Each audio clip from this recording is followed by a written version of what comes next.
মহামায়া সনাতনী শক্তিরূপা গুণময়ী, তিনি এক তবু প্রকাশ বিভিন্ন দেবী নারায়ণী, আবার ব্রহ্মশক্তি রূপা ব্রহ্মাণী, কখনো মাহেশ্বরী রূপে প্রকাশমানা, কখনো বা নির্মলা কৌমারী রূপধারিণী, কখনো মহাবজ্র রূপিণী ঐন্দ্রী, উগ্রা শিবদূতি, নিমুন্ডমালিনী চামুণ্ডা, তিনি আবার তমোময়ী নিয়তি।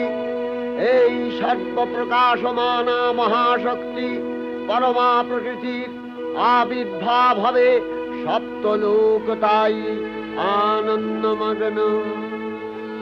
বাজলো তো